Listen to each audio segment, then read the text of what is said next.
Hello and welcome to Long Beach Lens. I'm your host, Derek J. Simpson, Executive Director of the Long Beach Community Action Partnership. We have a great lineup of guests in today's show. Please join me first in welcoming the Manager of Political Voice Advancement Project, Dr. John Dobard, and the Associate Director of Equity and Public Funds Development, Michael Russo. Welcome, gentlemen. Thank you. Thank you so much. Now, I added a development to your title, but It's always good with more development. the boss put it in my ear that he really wants you to get busy. So, gentlemen, let's start first because Dr. Dobard, you were a guest on a prior show with our Vice Mayor, and we were talking about equity, and I was so intrigued by what you had to say, and we had so little time that I wanted to bring you back so that we could share more, because I think it's very pertinent possibly to how our community is evolving here in Long Beach. So for those who don't know about the Advancement Project, can you share what it is and what the essence of it means to our community specifically? Yeah, absolutely. So Advancement Project is we describe ourselves as a next generation multiracial civil rights organization. Okay. And we were founded in 1999 with the mission of creating or fulfilling America's promise of a inclusive, caring, and just democracy. So that was our mission, and we carry that out through two offices, one based in DC, Washington, DC, and another based in Los Angeles. Our Washington, DC office works with folks around the country that are engaged in struggles for racial justice. They provide legal support and strategic communication support to help folks on the ground engage in those fights. Mm-hmm. In California, our Los Angeles office is the home for Advancement Project California. So we work strictly in the state of California, and we do something similar to what the folks in our DC office do, and that is to support folks who are fighting for greater racial equity in the state of California.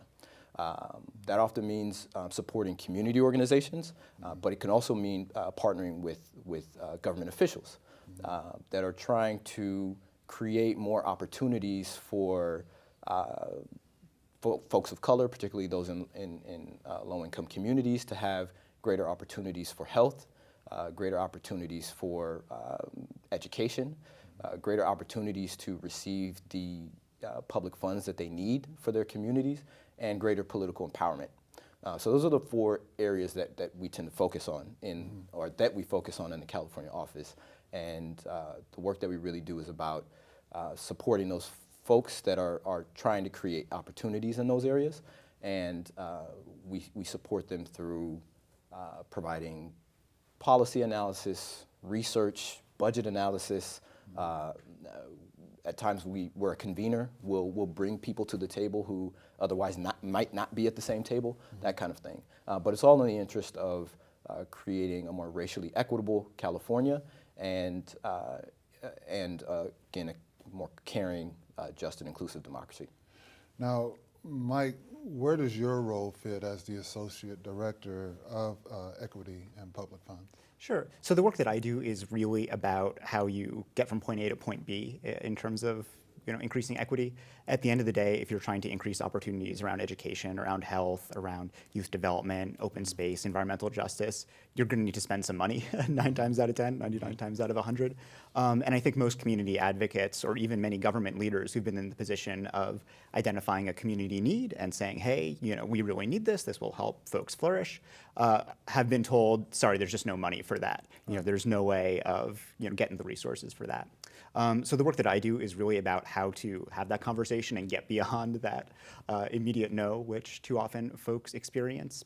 So the work that I do is really mostly in partnership with community organizations to help them figure out how can they turn, their need, their, felt understanding of what reality is in their community into a budget ask, something that they can take to their school district, their city, their county, and say, hey, we've got a plan, we've got an idea for where some of the money can come from. We know that there's this existing project or, funding stream that's going on that we think can be brought to bear here.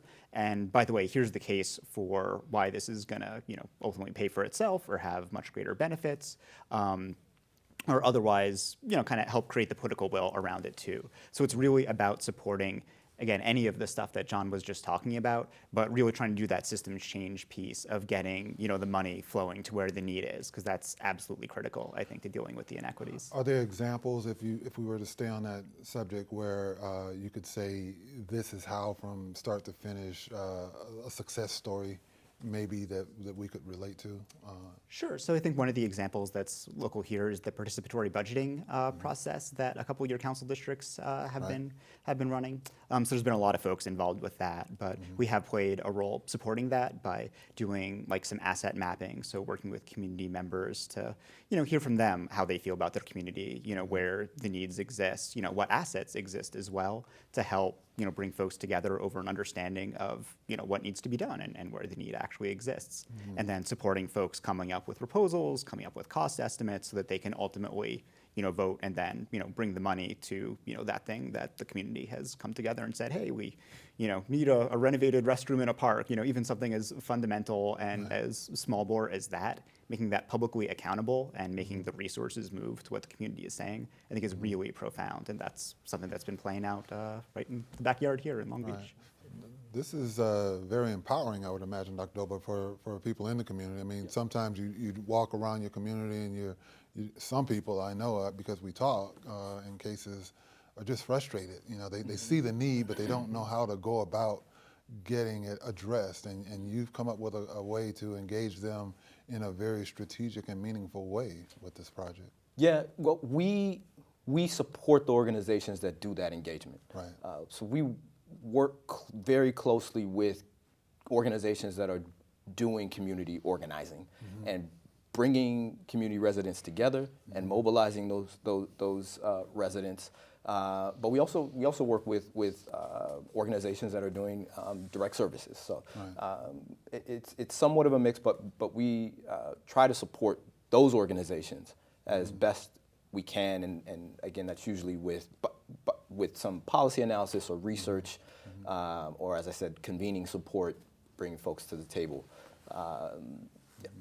Now, how does, if an organization is watching this particular program, how would they go about engaging you, because they're so intrigued and they're ready to go? They just need to know what steps to make. How would they go about doing that? Well, they can they can certainly contact either one of us through email or phone, and our contact information is available on our website, which is advancementprojectca.org. And we're always open to hearing from and partnering with organizations that are trying to help us achieve a more racially equitable state. Whether that's through democracy reform or health reform or education reform or public funds, public financing, we're always open to hearing from partners about what's the kind of change they want to make, and exploring how we can support them in doing that. Yeah, and I think that's actually, it's really critical to our ability to be successful, honestly, at the end of the day, too. I mean, a lot of the work that we do, it is in response where, we know that there's big changes happening in, like, education finance, for example, over the past couple of years. But, we can know that sitting at a very high level and being, very smart policy folks, but understanding, what are the particular, needs and investments in any particular school district. Like, we really need to be partnering with the folks on the ground who are living and breathing that to know, okay, if you've got that extra $1 million, where do you spend it? Where is it going to make the most difference? And so a lot of our work is responsive to exactly what you say, folks saying, hey, I've got some question or some need, and AP, can you come in and support us? Well, especially with the whole issue now of homelessness and the funds that were approved.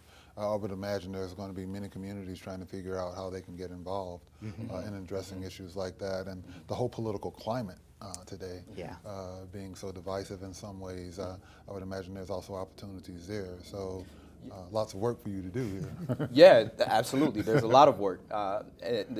Just sticking with that issue of homelessness, one, it's not just about how funds are going to be spent, but another issue that isn't quite on a lot of folks' radar yet, but should be, is the census.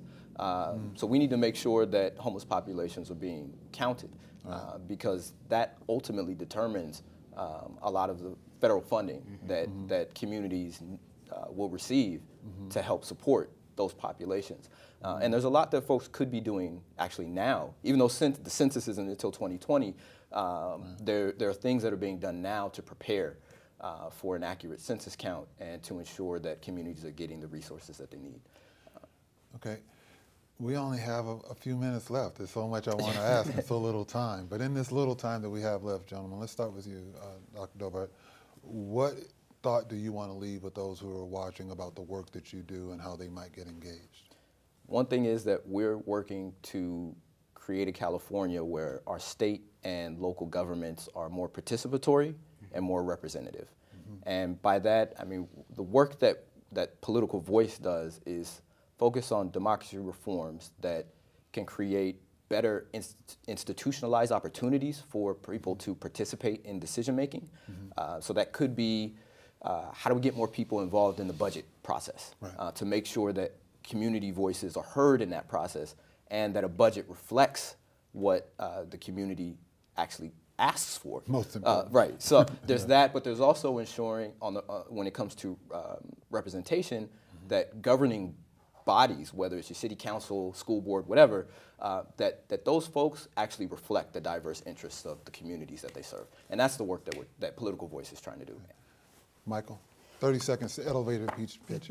Yeah, I mean, I'd say really the key thing is just, we're like smart people, we know a lot about policy, we are doing this work every day, but ultimately when we see change happen, it's because people in the community are making their voices heard and standing up. And I know it can be very disempowering often, especially as you say, in this political climate, to feel like folks aren't listening. But every single time we've seen change happen, it's because there's a community of folks who care enough about an issue to stand up and take the chance on it. And actually that's successful a lot more often than you think. And the work that we do is really just a piece supporting that and coming in to give it that last extra push. And so I think folks feeling like they can make a difference in their community is really, the single most important thing by far. Gentlemen, you're doing great work, and I'm looking forward as executive director of this agency of working with you and my colleagues as well going forward. Thank you for taking the time to come down, being on our show. We're going to take a short break. When we come back, we will be talking to Kearney, owner of Miss Priss Cupcakes and such. Stay tuned for more of Long Beach Lens.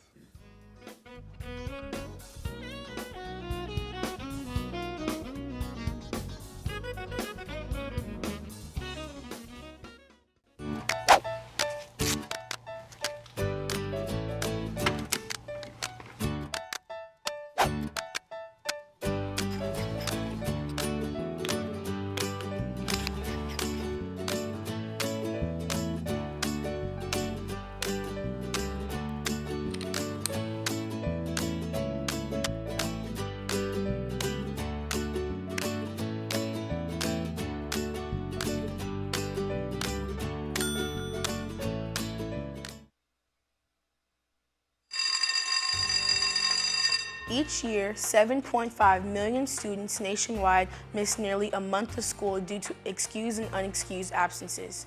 In the Long Beach Unified School District, 10% of students, including almost 11% of kindergartners, are chronically absent. The All-In Attendance Campaign is a long-term, citywide approach to encourage students to attend school every second of every period, every day. With the help of parents, teachers, and the community at large, we can turn attendance around. Are you all in?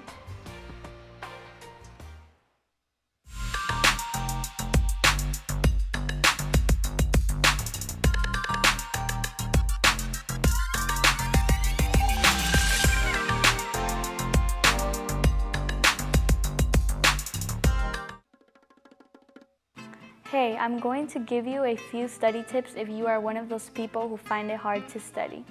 Tip 1, find or go to a place where you can relax and focus. Tip 2, start by studying the most important information. Tip 3, read and understand sentences one at a time. Tip 4, form a study group and make sure that they are also serious about their work. Tip 5, write on some flashcards and try to memorize them one by one. And now you know.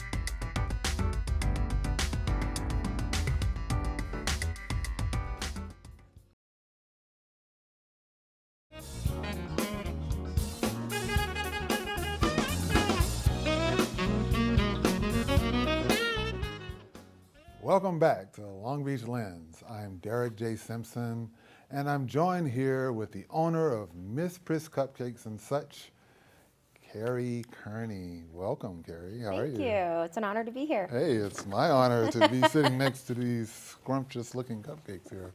But let's talk about the entrepreneurial effort that even got you from real estate to cupcakes. How Wow. did that happen? Okay, well, I was a real estate agent for 10 years. Okay. And in '07, the markets started changing. I knew it was going to crash.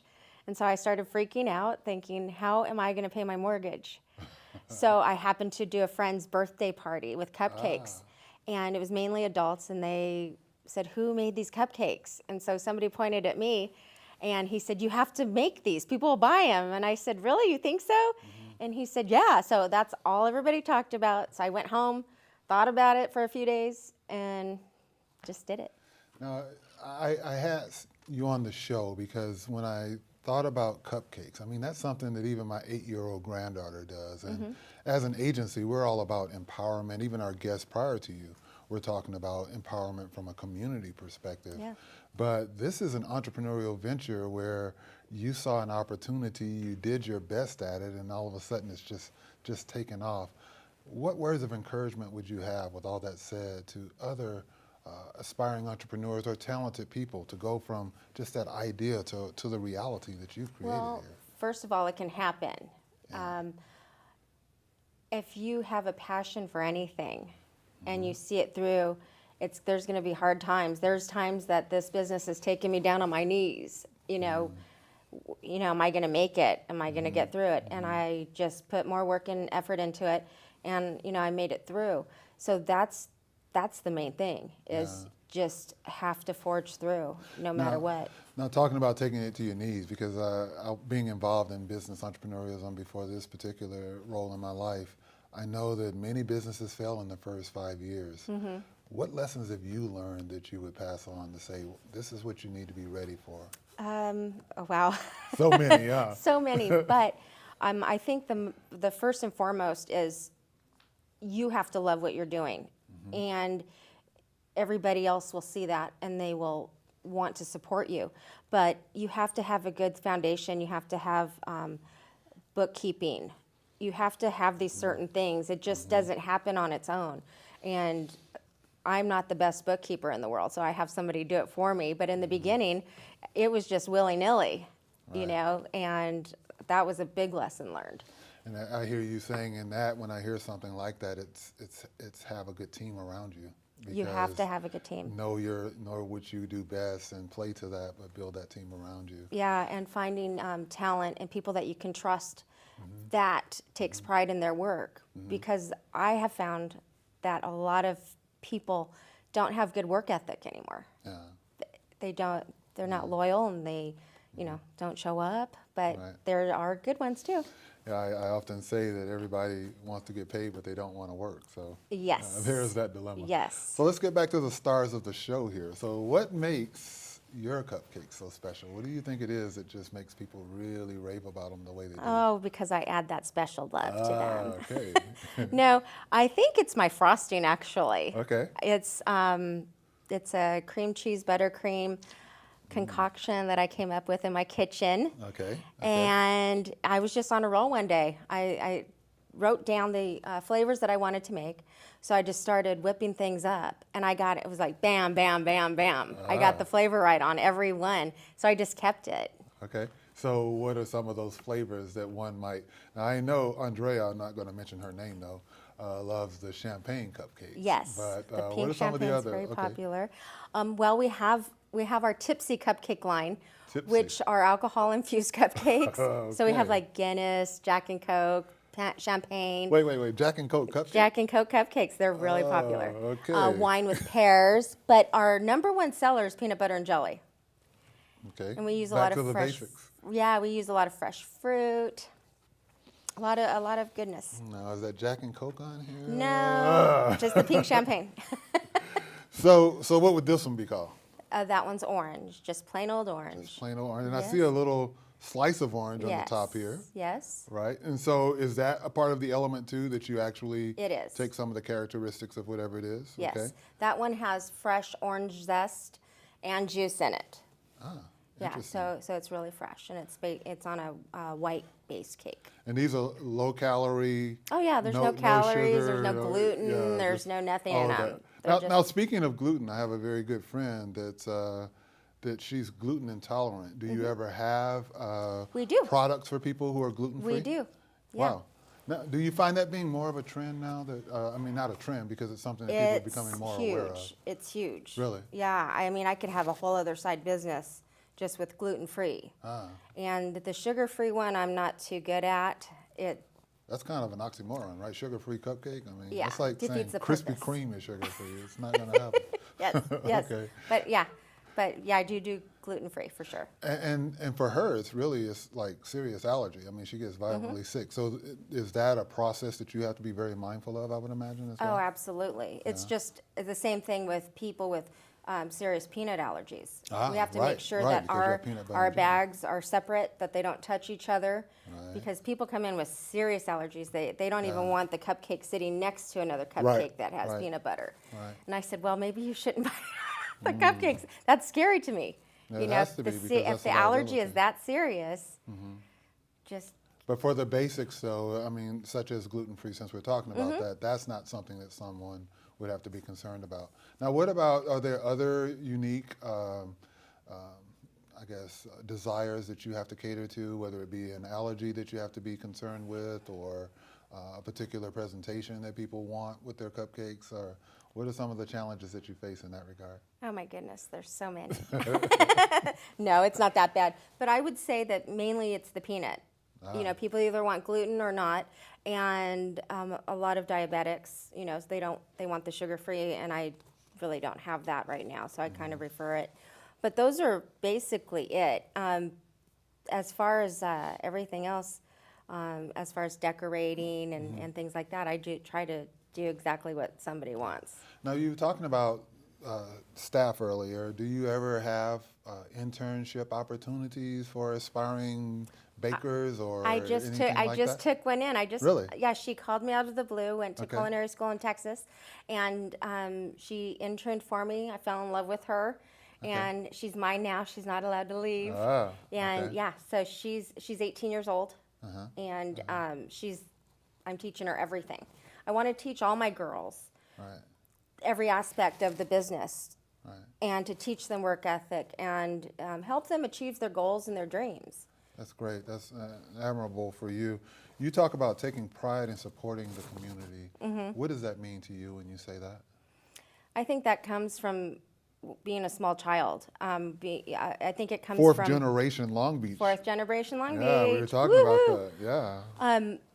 I was always in the Scouts. I was in the Brownies and the Girl Scouts up until 7th grade, and there was something always instilled in me, giving back to the community. So my whole life, I have always given back, participated, been on different boards at Miller Children's Hospital, just lots of different things to help different aspects of the community. It just makes me feel good.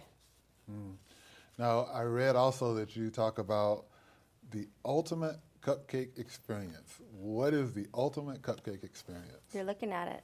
Ah, okay. No, actually, my ultimate cupcake experience is the fact that I've done weddings, then I do the baby shower, then I do the first birthday, second birthday, third birthday, and so on. That I get to watch all of my customers' children grow up. Building that customer loyalty. Oh, yeah. Yeah. It's Do you- great. Do you find that that's, I guess, a lost quality of businesses today, that you build in that loyalty when you track? I mean, once a customer, always a customer, I would imagine. Yes, yes. I think that is a lost art, kind of like handwritten notes Right. is a lost art. I take pride in knowing my customers, and if I see them at the store, I know their name. Just that tradition that you build up, and the respect and the appreciation that you have for them. Because without them, I wouldn't be here. Now, are there, you mentioned weddings, you mentioned birthday parties, but without naming the particular person to put on, is there one particular event that was just over the top and you were just really excited about the outcome?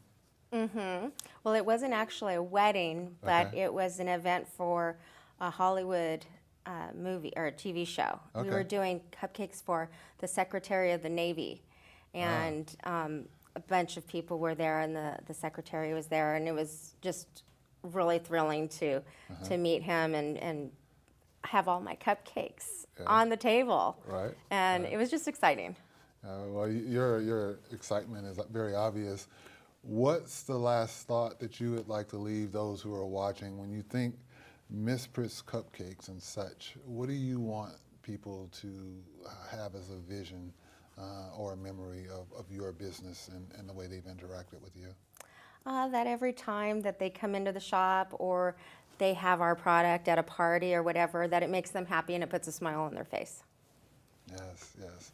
And I'm sure that our crew will have a smile on their face after you I hope wrap so. this particular I show. hope so. I want to thank you for what you're doing in the community. I think when you speak to internships, that's so important. We have even interns in this crew right now today, and allowing them the opportunity to get firsthand experience and how they can pursue their career. So thank you for that. Thank you for your professional work ethic and what you're passing on. And most importantly, thank you for your creativity Oh, that you're you're so bringing to welcome. our community. And, My pleasure. will you come back one day if we invite you? Of course I will. Absolutely. Yes. Okay, well, thank you so much. Thank you. I'd like to thank Dr. John Dobard, Michael Russo, and the lovely Kearney for joining us on today's show. Be sure to follow PadNet TV on Facebook, Twitter, and Instagram for the latest updates. We also welcome your comments and thoughts regarding this show as we strive to make Long Beach Lens a favorite source of local news, information, and entertainment. This show has been brought to you with the support from the Long Beach Community Action Partnership. Thank you for watching Long Beach Lens.